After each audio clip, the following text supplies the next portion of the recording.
Good morning students. तो अब हमारे जो टॉपिक चल रहा था कोरियोलिस फोर्स, उसी क्रम में हम आगे बढ़ते हैं।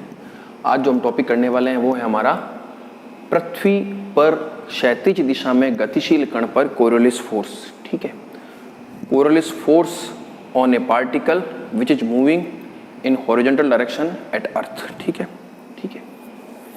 तो जैसा कि हमने पहले ही बताया था कि अर्थ आपका है, रोटेटिंग फ्रेम ऑफ रेफरेंस है, उस पर कोई कण स्थित है और वो गतिशील है, तो निश्चित रूप से उस पर जितने भी बल लगेंगे उसके अलावा एक कोरियोलिस बल भी कार्य करेगा। ठीक है, तो उसका हम अध्ययन करते हैं कि इस प्रकार की अगर स्थिति है तो इस कण पर जो कोरियोलिस बल लग रहा है उसका क्या प्रभाव पड़ेगा। तो डायग्राम आपको हमेशा वो याद रखना ही है। पृथ्वी तल पर कोई भी कण है तो उसके लिए डायग्राम आप क्या बनाओगे, इस तरह का, वो फिक्स डायग्राम है। हर डेरिवेशन आप बार बार बनाओगे तो आपको अच्छे से याद हो जाएगा। ठीक है,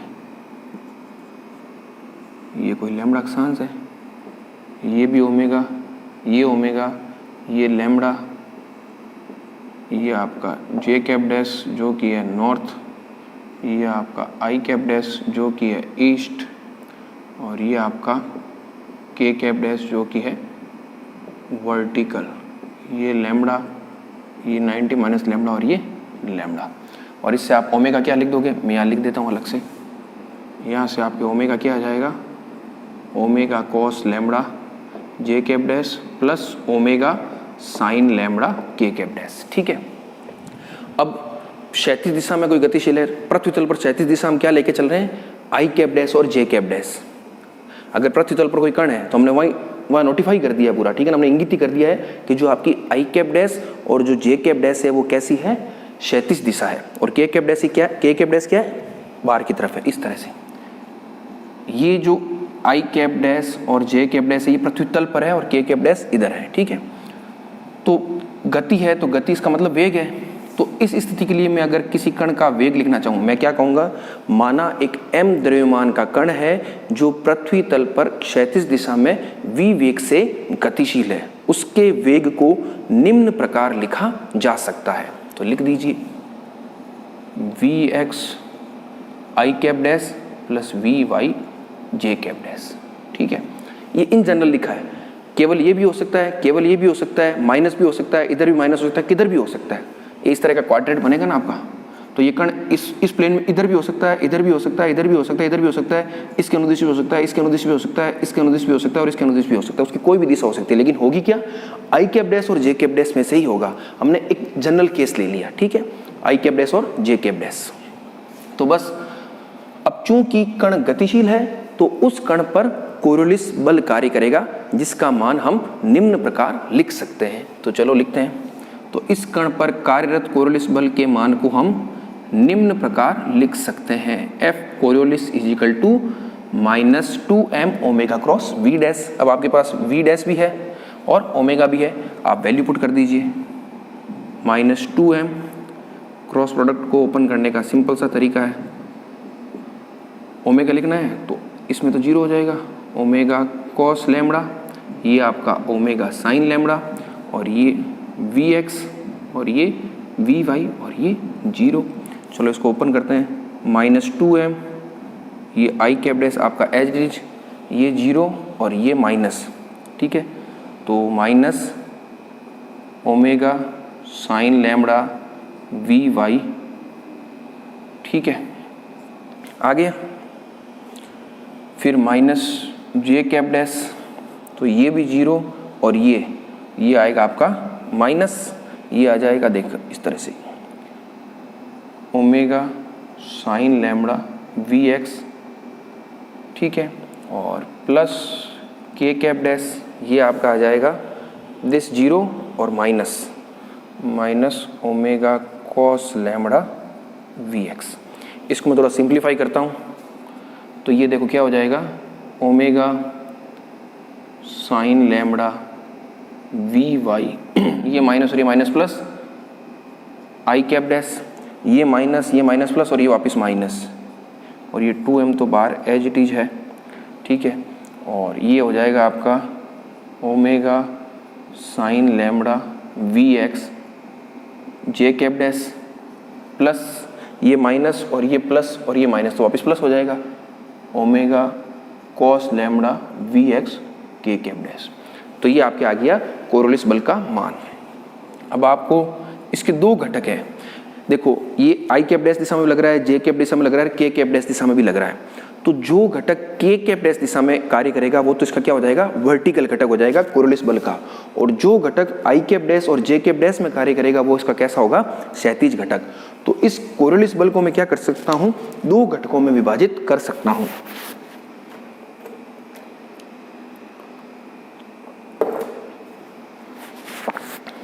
तो करते हैं हम दो घटकों में विभाजित।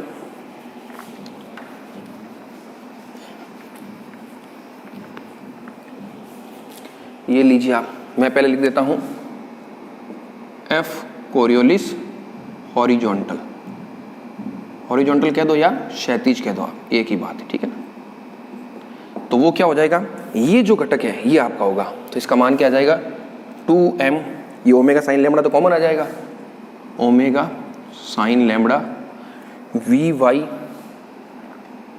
आई cap dash minus V X J cap dash, और जो आपका एफ कोरियोलिस वर्टिकल, ठीक है, या ऊर्ध्वाधर, वो क्या आ जाएगा omega cos lambda V X K cap dash. हम वर्टिकल पर ज़्यादा कंसर्न नहीं करेंगे, हमारा मेजर जो फोकस होगा वो क्षैतिज घटक पर ही होगा, क्योंकि पृथ्वी तल पर कोई गति है तो वो क्षैतिज घटक पर वो बल किस प्रकार से उसको प्रभावित कर रहा है उसकी हम चर्चा कर रहे हैं। तो देखिए आप, अब बहुत इंपॉर्टेंट जो कॉन्सेप्ट निकल कर के आ रहा है, हमने क्या कहा था कोरोलिस बल क्या होता है वो हमने समझ लिया, लेकिन हमें समझना क्या है कि ये जो कोरोलिस बल एक प्रकार का आभासी बल है, वह पृथ्वी तल पर जो घटने वाली घटनाएं हैं उनको किस प्रकार से प्रभावित कर रहा है। तो आप देखिए, ये आपने क्या लिखा कि कण इस वेग से गतिशील है, उसकी दिशा क्या है प्लस आई कैप डैश जे कैप डैश, यानी अगर मैं इस तरह से बनाऊं तो ये कण किधर गतिशील है, इधर गतिशील है या नहीं है, ये आपका आई कैप डैश है, ये आपका जे कैप डैश है, तो इस क्वाड्रेंट में इस तरह से गतिशील है कण, ठीक है, और उस पर कोरोलिस बल लग रहा है जिसका क्षैतिज घटक क्या आपका ये है। तो इसकी दिशा क्या है, इसकी दिशा है प्लस आई और माइनस जे, यानी इस बल की दिशा किधर होगी, इस बल की दिशा होगी आपकी इधर, इस क्वाड्रेंट में होगी कि नहीं होगी, ये क्वाड्रेंट कौन सा है प्लस आई और माइनस जे, यानी ये कण गति तो ऐसे कर रहा है, लेकिन इस कण की गति के कारण इस पर जो कोरोलिस बल लग रहा है उसके कारण इसकी जो दिशा होगी वो किधर हो जाएगी, इधर हो जाएगी। आप देखिए ये प्लस आई तो इधर रहेगा और ये माइनस जे, ये वेरी इंपॉर्टेंट चीज है, इसको आप यहाँ से समझिए। मैं वापिस बता रहा हूँ कि ये कण इस दिशा में गतिशील है, चूंकि कण गतिशील है इसलिए इस पर कोरोलिस बल कार्य करता है, उस कोरोलिस बल का क्षैतिज घटक ये है, इसके कारण कण पर क्या होगा, कोरोलिस बल लगेगा, उसकी दिशा क्या हो जाएगी प्लस आई माइनस जे, यानी इस तरह से हो जाएगी। इस तरह को हम और लैंग्वेज समझे तो कैसा हो जाएगा, कोरोलिस बल के कारण कण अपनी गति की दिशा के दाहिनी ओर विक्षेपित हो जाता है। ये आपकी दिशा है, आप किधर भी चलिए दाएं, आप हमेशा इसमें कंफ्यूजन होता है कि दाहिनी ओर बाईनी ओर, आप कुछ मत कीजिए, जब कभी भी आपको दाहिनी ओर या बाईनी ओर राइट और लेफ्ट साइड का देखना है तो जिस दिशा में आप अपना हेड या सिर करके चल रहे हो उधर चलते रहिए, उसके राइट साइड आपका दाहिनी ओर हो जाएगा, उसके लेफ्ट साइड आपका क्या हो जाएगा, बाईनी ओर हो जाएगा। डायरेक्शन आपकी मोशन की तरफ आपका हेड होना चाहिए, याद रखिए आप, ठीक है। तो क्या कहेंगे हम कि पृथ्वी तल पर क्षैतिज दिशा में गतिशील कण पर लगने वाले कोरियोलिस बल के कारण कण अपनी गति की दिशा के दाहिनी ओर विक्षेपित हो जाता है, यानी कण अब आपको ऐसा नहीं मिलेगा, कण इधर क्या होगा, इधर विक्षेपित हो जाएगा। वेरी इंपॉर्टेंट है, ठीक है, ये निष्कर्ष इसको आप नीचे नोट कर लेना। मैं एक और वापस इसको बोल देता हूं कि पृथ्वी तल पर क्षैतिज दिशा में गतिशील कण पर लगने वाले कोरियोलिस बल के कारण कण अपनी गति की मूल दिशा के दाहिनी ओर राइट साइड विक्षेपित हो जाता है, और ये बात हम कर रहे हैं उत्तरी गोलार्ध में।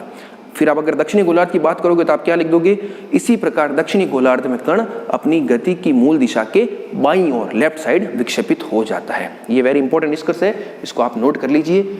अब इसका और किस प्रकार से यूज होगा उसको मैं आपको बड़े ही आराम से बताऊंगा। वो यूज कहाँ होगा, आपने मानसून की घटना पढ़ी होगी, ठीक है, उसको हम इस लेक्चर में डील नहीं करेंगे, उसको हम नेक्स्ट लेक्चर में डील करेंगे, थोड़ा डिटेल टॉपिक है लेकिन आपके समझने के लिए वेरी इंपॉर्टेंट होगा। तो जो मानसून की घटना है, उस मानसून की घटना में भी एक जो कारक है वो कोरोलिस बल होता है, वो किस प्रकार से हेल्पफुल होता है या किस प्रकार से उसको आप समझा सकते हो वो हम आगे डील करेंगे। तो अभी तक मेरा ये मानना है, अगर आपसे ये इस तरह का क्वेश्चन पूछे तो आप आराम से कर सकते हो। निष्कर्ष आपका क्या है, ये निष्कर्ष बस गति की दिशा के दाईं ओर उत्तरी गोलार्ध में और बाईं ओर दक्षिणी गोलार्ध में। इंपॉर्टेंट डेरिवेशन है, पूछा जाता है, फिजिकल सिग्निफिकेंस भी आपको पता होना चाहिए। तो इस टॉपिक को हम यही फिनिश करते हैं, अगला टॉपिक हम नेक्स्ट लेक्चर में देखेंगे। Thank you.